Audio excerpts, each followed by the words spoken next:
Hello, good morning. Muy buenos dias, everyone. Continuous liners, artists from around the world. Hello, how are we doing this Monday morning? I just got my latte here at Boycott Cafe.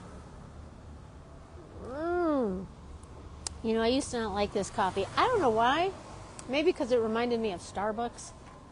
But it's a very strong, delicious coffee. I've made peace with it. Hi, everyone. How are we all doing? It's Monday morning. Right? Wait, I don't know. All these days kind of seem the same to me because I do the same thing every day, right? I get up, I do my practice drawings. If I can, I go for a bike ride, and then I sit at my computer and push lines and numbers around in, what's that thing? Google spreadsheets. I am no longer an Excel spreadsheet gal, but yeah, so the days when I'm home and not traveling for workshops, they can all kind of feel the same, right? I'm not complaining. It's good to have a routine. But in that routine, sometimes I forget who I am, where I'm at, and what day it is. So it is Monday, August 14th. I'm here in Condesa, in La Ciudad de Mexico. I'm winding down my days here. I mean, I still have I'm moving in October, right? So I have what's left of August, but then most of September I'm going to be in Ireland, right? So I get back here like the 19th of September, right? So then I'm here September, and then I'm moving. I've got a workshop in Guanajuato in the early part of October. So I'm probably going to start moving my stuff out there. So really, my days are coming to an end here in Mexico City, and is a little bit, the thing that's bittersweet is I'm going to totally miss the bike riding. I totally, I go for a bike ride every day, and it's one of the reasons why I moved here, right? I am a bike rider, and there's no bike riding in Guanajuato. You want to know why? It's in a mountain. It's in the fishbowl of a mountain, right? And the way to get to Guanajuato is you have to go through the tunnels. Here, let me do through the tunnels that cut through the mountains, right? So you have to go, there's like 48 tunnels, I've heard, something like that, to get into the city, which is then in the fishbowl, right? So the streets are like this and this and this, and there's no bike riding. So that is going to be a pickle for me. But with reduced cost, hopefully I'll be able to move around a little bit more. So anyways, I'm here on this Monday morning having my delicious coffee. I almost thought it was like a 3-leaf clover. I'm starting to see Ireland in everything I do.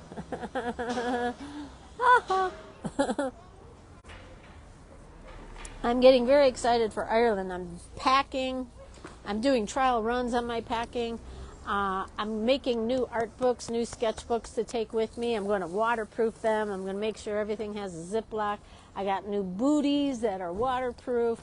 I had to get this whole waterproof gear, waterproof pants, rain pants, a jacket with a hood, a hat, that kind of stuff that you need in Ireland, right? I mean, it hasn't been a huge to-do list as far as what I needed to buy, but, nothing's cheap anymore, right? Oh, my God. Do you see the world today? Holy mackerel. Holy moly.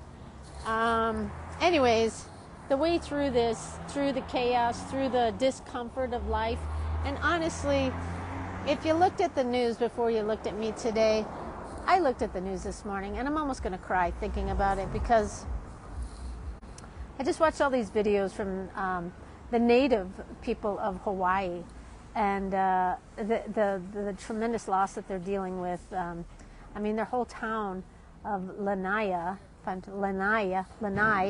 has been decimated, has been removed, is gone. Like every little piece of their lives. I mean, not every, right? Because they're still there, but everything is gone, right? And so to actually not just hear about it from a news reporter talking about the massive destruction and massive loss, but to see that is one of the things with social media, right? We can kind of get in almost too close, right? Because all these videos of folks who just have lost everything and they're begging tourists not to come. But then there's a whole thing of they need tourist money to rebuild, right? So it's a very complicated, heartbreaking thing. And, just with the way the world seems to be going with the climate change, it's basically like prepare yourself, because this kind of stuff is going to be happening all the time. So what do you do about this? I mean, what do we do? What do we do when we look at the news and half the world's on fire and starving from no water, droughts, and farmlands are bankrupt? And I mean, what do you do? These are all like huge scale problems that you or I can't fix alone, right? Like it takes a village. It takes a village. And right now, everyone's village is pretty fractured, wouldn't you say? I mean, there are people doing good, and there are ways to help, and there are good things happening. It's not all doom and gloom. But generally speaking, I would say that we are kind of in a crisis mode globally, right? And politicians seem to be purely focused on the money grab, and to hell with the people and the land. And it's just, what do we do with this? Well, first of all, I don't have any answers, but what I feel like I do with this is I have to calm myself down. First and foremost, I have to calm myself down, because we're not any good to ourselves or to others or to our community if we're not in the right of mind, right? And that's a big thing these days. The mental instabilities, right? I don't want to say mental illness, because that's not for me to decide, but there's a lot of mental instabilities, right? And because of the chaos and because of the crisis, right? And so everyone's in that fight or flight mode. Not everyone, but a large number of people are. Who isn't worried about the state of our world, right? I mean, honestly, who is not worried about it? I'm worried about it, and so what do? I draw,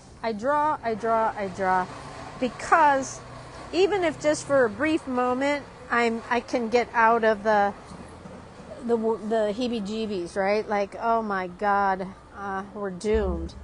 We're never gonna make it, right? Remember that guy, that little cartoon guy, Gulliver's Travel? I remember it well. I don't remember the cartoon, but I remember the little. I almost said midget. I don't think they were midgets. What were they? Gnomes? I don't even remember what they were, but there was one gnome who was like, we're doomed. We're never going to make it. We're all going to die. And that was like his only line. And he's the only one I remember. I don't remember what the cartoon was about or anything. I just remember the little gnome who was like, we're doomed, all right?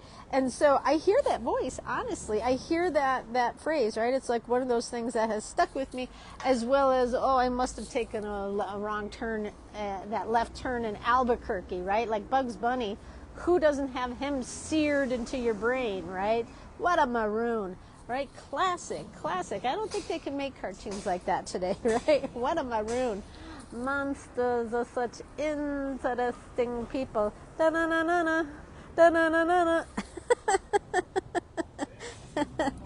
See, I'm out of the chaos right now because I started drawing and I just started like falling into the stream of consciousness, right? So to get out of that doomy, gloomy, my God, we're all doomed, we're never going to make it, I draw. And even if it's just 10 minutes of like getting out of that chaos, I'm able to detach from it for a brief part of my day, right? And by doing so, by detaching from the, oh my God, everything is on fire. Everything is dying. Everything is awful. Instead of like always being in that, I get a few moments of just being like, ha ha, Bugs Bunny. What a maroon, right? Like Bugs Bunny, just even the thought of him can make me smile because he was very funny. He was very, very, very funny. Am I dating myself, aging myself? What's the word? Am I giving my age away by admitting I love Bugs Bunny? I don't care. I don't care because Bugs Bunny is funny. And, how about the big rooster, the big chicken? I said, boy. I was married to someone like that he was Texan. He is Texan. He was Texan. He is Texan. Once a Texan, always a Texan. And he spoke like Foghorn Leghorn. I said, boy. However,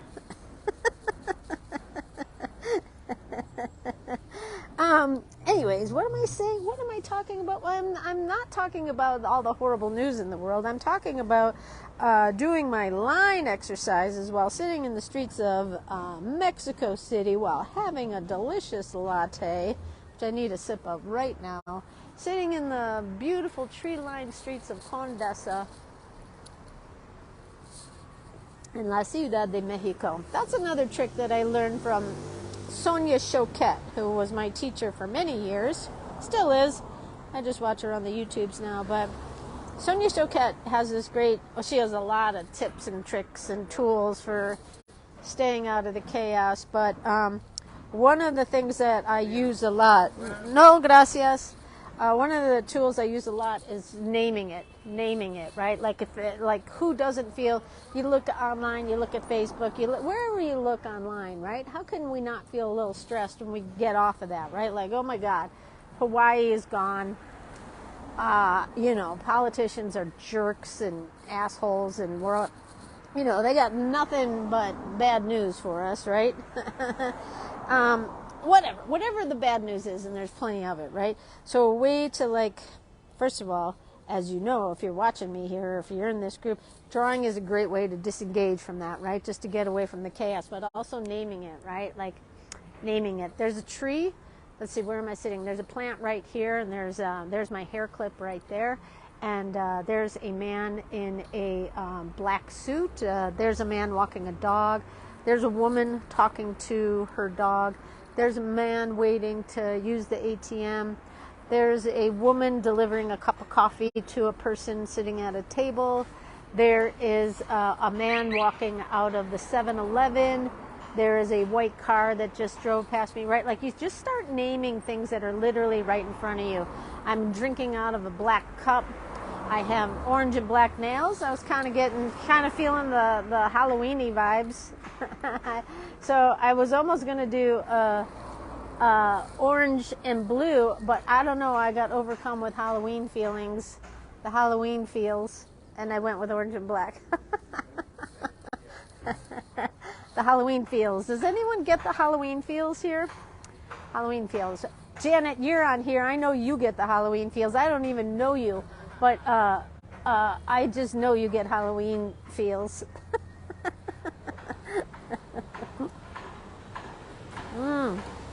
All right. So you name it, right? You name it. I got orange and black nails. I got a cup of coffee. I'm drawing with a blue Bic pen. I have blue jeans on that are freshly washed. I have a pair of socks on that are not freshly washed. I need to wash my socks is what I'm saying.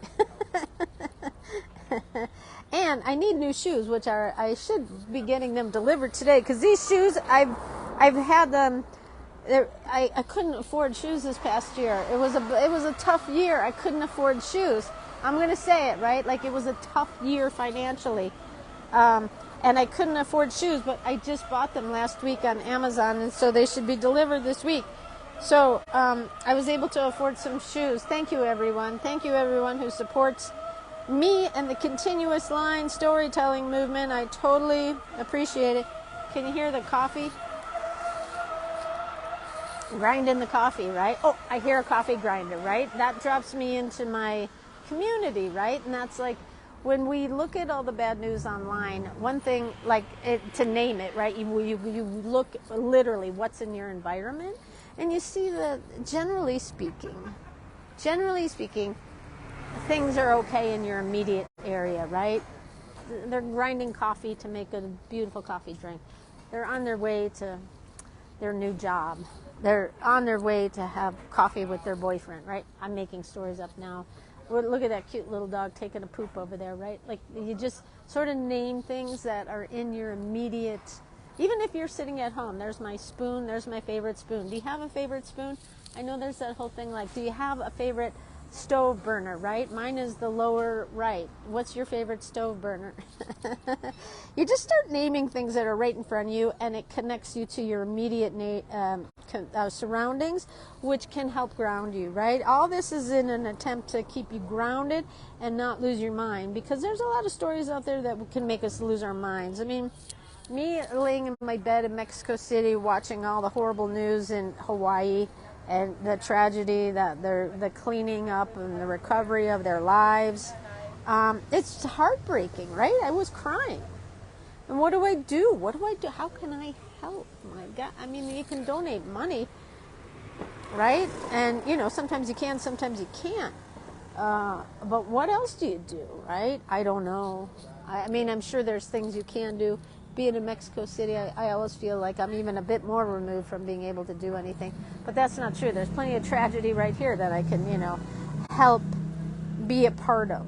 Be a part of the solution, right? I guess that's it, right? Like, how do I find a way to be a part of the solution in today's world where there seems to be a lot of problems, right? Breathing is a good thing, right? And doing my continuous line helps me to slow down the noise of my mind. Like, oh my God, what are we going to do? We're doomed. That little gnome, we're doomed. We're never going to make it. You're doomed. You're never going to make it, Meagan. You're going to go to Ireland, and then you're going to die because your time is up. Honestly, these are the voices in my head. I know it's not good. I know that's not a good thing to think, okay, just go on this trip and then you'll die, right? Like, that's not a good thing to think. And so what do I do to quell those anxieties? Well, I have to draw. And I usually have to do some physical activity, right? Like go for a walk, go for a bike ride, do some yoga stuff. Right? The stretching, the breathing, right? Breathing is a huge thing. First and foremost, make sure you're breathing. Smell that city air. Honestly, I mean, I love Mexico City. I think I've made that clear, but I am kind of excited to move out. And, you know, I have some, I wouldn't say breathing issues, but I can feel it's a little labored, right? It's a city with a lot of pollution problems. It's much better than what it used to be. But, you know, having had the COVID pretty bad last year, I just can tell that my breathing is a little labored. And that's where the fears come in of like, I'm going to die, right? Oh, great. Here's well, I don't know what it is, but it's a truck.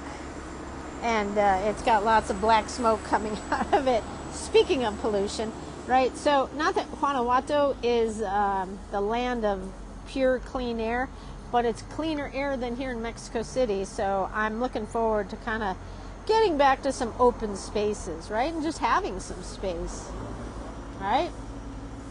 I'm doing a holiday workshop in Guanajuato. So if you're a gal that doesn't have much to do, or a guy, this holiday in between Christmas and New Year's, come draw with me in Guanajuato, and we'll eat and drink and have fun and breathe the air and watch the holiday magic. Meet me in Guanajuato, right? Or meet me at the beach, Sayulita, in January. Anyways, I'm not trying to hard sell. I try to stay away from doing the hard sell. I do like to just mention what I'm doing. But anyways, yeah, so even just by having filled this page with lines, I feel a little bit more grounded, right? Like I was a little, you know, just walking here, I'm like, okay, I can't breathe, so I'm going to die soon. And oh my God, those people in Hawaii, they couldn't breathe. They were all choking as they were in the ocean, if they made it to the ocean, right? Like, oh my God, no one can breathe anymore. Do you see what's happening to the air? Chaos, drama, bad news everywhere, right? So step away from it all for 10 minutes and I do my drawing, right? I'm just doing some lines, ice skating on the page. And just even for a brief moment, if I can disengage from all the sad news and all the bad news and just remember things that make me smile, like Bugs Bunny. What a maroon. Bugs Bunny, and you know, I'm going to Ireland. I have the love and support of so many of my friends wishing me well. You know, friends who are excited for me to move to Guanajuato. Not everyone is excited about me moving back. I know that. You know, there's a lot of fractured relationships out there. The past few years have been very hard on all relationships, right? All relationships have suffered in the past few years because it's been super stressful, right? Super stressful. You're talking about lockdowns and no travel and no fun and no parties and no nothing, right? Just sit at home by yourself. And so it uncovered a whole new level of humanity, and it fractured a lot of it, right? Humanity was kind of fractured anyways, but now we're really fractured. But that doesn't mean we can't find the good, right? That there isn't, that you can't find good, right? Even this drawing group, it's a good thing. It's a good thing. The whole name of the game here is to like express your creativity, build your confidence as yourself as an artist, and your abilities, right? Because I've seen it myself, and I've seen it in me. The stronger my artistic abilities are, the happier I am. Happier is the bad word, right? Because the goal isn't happy. The more content I am, and the more willing I am to like continue to do it, to continue. It's causing me to be courageous, right? I feel courageous in my art. I feel courageous, like I'm going to try this. I may not do it well, but I don't care. I'm going to do it anyways because I can, right? And with that sort of mindset, it can lead you into all sorts of new projects, new relationships, new groups, new communities, the whole deal, right? So that's what this drawing group is about for me. It's like helping us all, leaning on each other through the tough times. We don't always have to talk about what the tough times are, but just having a place to go, to be creative, to express your lines, your artistic abilities. I mean, I think that's a very sacred thing, and that's it almost makes me cry. If you could see me through my new spiffy sunglasses, aren't they nice and shiny? You would see I have a little tear in my eye because this stuff does move me. It moves me tremendously, right? I'm not faking it. This stuff has saved my life, and I am so passionate about it. I want it to, if it can, let it save your life, right? Let it save your life. Thank you, Tasha. I'm gonna cry. Don't make me cry now. Too late. I've already made myself cry. I make myself cry all the time. I cry all the time, right?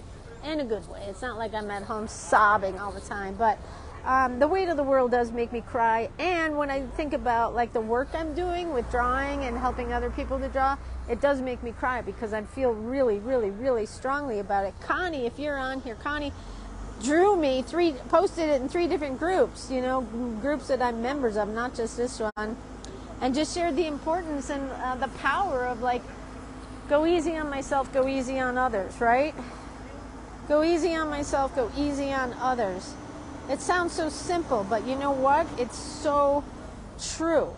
I'm struggling with things, and I bet you're struggling with things too, right? Like it's just our human condition. The life is stress. Oh my God, I think my pen is dying. No! On top of everything else. No,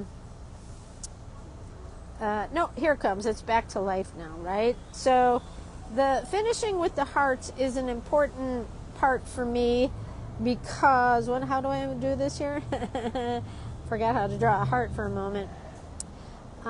It's a really good reminder. Simple, elegant, peaceful, loving.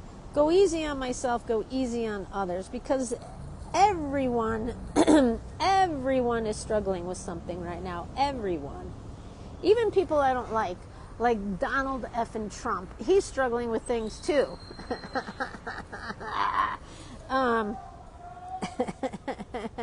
And so I'm going to go easy on him for a moment, right?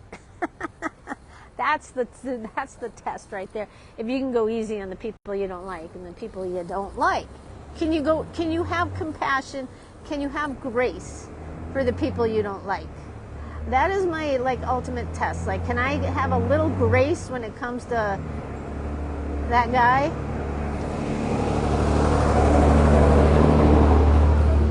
Can I have a little grace when it comes to that guy who is clearly struggling, clearly not at peace with himself, clearly not at peace with the world, clearly struggling with his own self-esteem, clearly struggling with a lot. The thing is he has a lot of access to power, and so he can override his feelings of ineptitude and not feeling. Let me diagnose Donald Trump. I mean, he's suffering, but he has access to great money and power, and so he likes to make other people suffer because he's suffering, right? And so how do I have grace for a person like that? How do you have grace for one who likes to make others suffer because he can, right? How do you have grace? Well, I have grace and say, hopefully his heart will step in at some point, right? I don't know. I'm just going to try to, go easy on him for a moment. Just for a moment, right? And actually, I don't even want to waste any time on that piece of trash. Go easy on myself because I get all worked up when I start talking about him, right? Or I think about his... Anyways, go easy on myself. Go easy on others. Even if you don't like them. There's the test. How do you go easy? How do you have grace for the ones you don't like? I don't know. I'm human. I don't have the answer to this, except I know that by drawing hearts, at the end of my drawing exercise, I remind myself, you don't have all the answers, Meagan. You don't really know what you're doing. You're just trying to get through this in the best way possible and without hurting a lot of people, including myself, right? So I'm just going to go easy on myself and go easy on others. And it's another day. It's a Monday. I'm going into my fundamentals class. Pretty excited about that. I draw with my community. We laugh, we talk, we connect, and then we go have lunch. So here we go. Go easy on myself, go easy on others. Draw your lines, make yourself feel better, disconnect from the chaos. Name it, call it out. Here's a motorcycle. I didn't even see that till right now. There's a motorcycle right next to me here. Here's a cafe. I don't see any people there, but there's a guy there making coffee right there. There's a guy sweeping leaves. Can you hear that? He's got the broom with the branches, right? And it's a wonderful melodic. Is that the word I'm looking for? Melodic? That doesn't sound right. Melody. That's the sound of Mexico City. The tree branch brooms sweeping up the streets, right? The doors opening up, the coffee being ground, the tortillas being cooked, the chilies being fired, and it makes me choke, right? Taxis humming by, people walking their dogs, right? Like connect to the community right in front of you to help ground yourself in addition to drawing, right? Okay, I think I've said enough today. I've cried, I've laughed, I've been through all the emotions. And I've only had like this much coffee, so there's this much more to be. So now before I run home and go into my fundamentals, I'm going to sit here and collect myself. I'm under this big tree. I'm under like 3 big trees, right? Big, beautiful trees in Mexico City. When I see all those trees in Hawaii, it breaks my heart. All those trees, a big tree, oh my God. Say a little prayer, have a little grace for all the tragedies in the world, right? Make a little space to say a prayer for them, right? I'm not encouraging religious hoo-ha at all, but I am encouraging a little grace, right? I think a reminder for a little grace could do all of us a little good, myself included, right? Myself included. So anyway, I'm going to cry, so I'm going to go off. Thank you all for being here. See you in the continuous line group. Stay safe out there. Stay safe. Peace. Go easy on yourself. Go easy on others. Bye, everyone. See you next time. Happy Monday.